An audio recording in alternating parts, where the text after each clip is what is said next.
Nearly halfway into the 2023 MLB season, Luis Arraez of the Miami Marlins is flirting with one of baseball's most hallowed numbers, a 400 batting average. Yes, it's only June and there's still more than 3 months of baseball to go, but the fact that we're even talking about Arraez right now highlights just how illustrious and elusive a 400 batting average is. No qualified hitter in the American or National League has reached that benchmark since Ted Williams famously hit 406 back in 1941. And with all due respect to the reigning AL batting champ, Arraez will have a much harder time than Williams did sustaining a 400 average through the end of the regular season.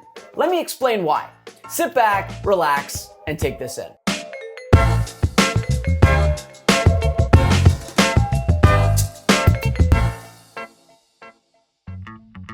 Before we dive into Arraez's season, let's rewind to the last time Major League Baseball had a 400 hitter. Again, the year was 1941, and Teddy Ballgame was the best hitter on earth. That summer, Williams hit a staggering 406 for the Boston Red Sox, authoring the most memorable chapter of his Hall of Fame career. But did you know that 24 other Major League hitters hit 300 or better that year? In fact, the league average batting average in 1941 was 262, and that was actually the lowest it had been in years. In 39, they hit 274. And about a decade prior, the league hit 292. Do you know what the league average batting average is in 2023? It's 248. You see what I'm getting at, right? Racking up base hits was significantly easier 8 decades ago than it is today. Why?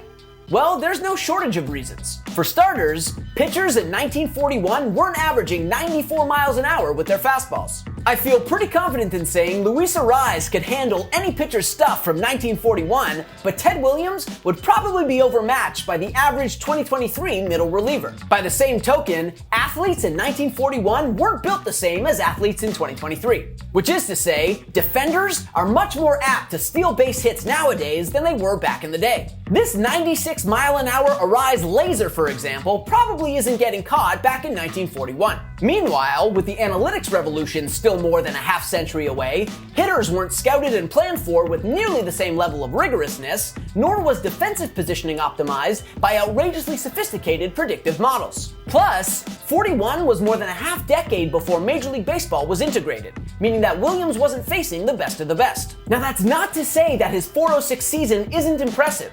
Quite the contrary, it's insane. And frankly, it's ludicrous that he finished second in AL MVP voting that year behind Joe DiMaggio. Still, the environment Williams played in was so different from today's environment that he was practically playing a different game. But over the ensuing decades, as rules changed and pitchers got better and defenses got smarter, hitting got progressively harder. So much so that the league lowered the pitcher's mound and shrunk the strike zone in 1969 to combat shriveling offense. And now, hitting is harder than it's ever been. Last year, the league average batting average of 243 was the lowest mark since 1968.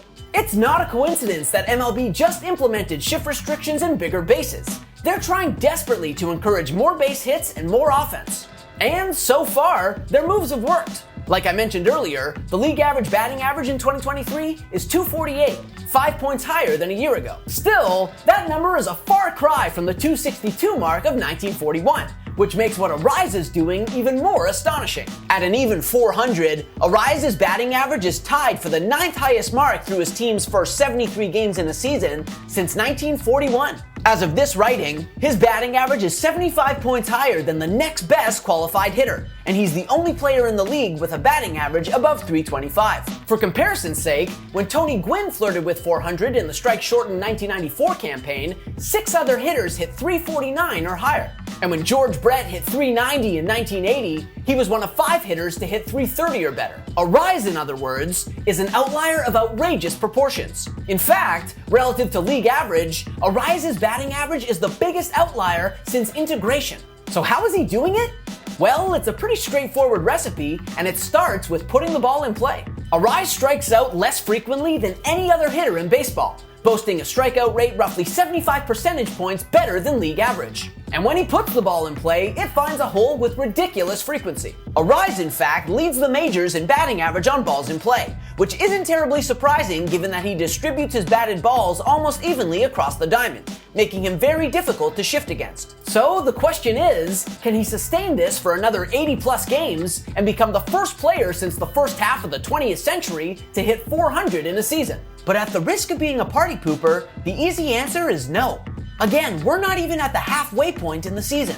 Given that he's currently at 400, Arraez needs to hit no worse than 400 over his team's remaining 89 games to finish at 400 for the year. Do you know how many hitters since 2000 have sustained a 400 batting average over an 89-game span in a single season?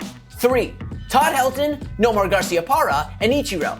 What do they all have in common? They all retired years ago and were at their peaks in the early aughts, before analytics and technology had revolutionized pitching development and defensive strategy. Generally speaking, against modern pitchers and modern defenses, batting average dies over a big enough sample. In the last decade, not including the COVID-shortened 2020 campaign, the highest single-season batting average is 348. Meanwhile, as electrifying as he's been, Arraez's contact quality indicators all point towards regression. His average exit velocity, barrel rate, and hard hit rate are all down relative to last year when he led the AL with a 316 average. Actually, his hard hit rate this season ranks in the bottom 3rd percentile in the league. And while Arraez has always been a slappy hitter who relies more on placement than on exit velocity, his outsized success this year has definitely been fueled by some good luck. His batting average is nearly 60 points higher than his expected batting average. Now, Arraez might have a stronger case for sustaining an enormous BABIP and batting average if he were a speedster, like Ichiro, but believe it or not, he's actually quite slow. His sprint speed ranks in the 26th percentile in the majors, with an average home to first time below that of 33-year-old first baseman Freddie Freeman and 31-year-old catcher Christian Bethancourt. His profile, quite frankly, is reminiscent of a mid-career Gwynn.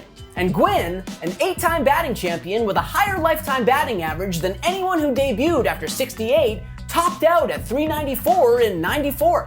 And again, it's only gotten harder to hit in the almost 3 decades since. Ultimately, despite the best efforts of guys like Brett and Gwynn and Ichiro, hitting 400 feels like one of baseball's great anachronisms, a relic of a bygone era. And while Arraez is certainly doing his best to prove me wrong, given the realities of the modern game, he's got about a snowball's chance in Miami.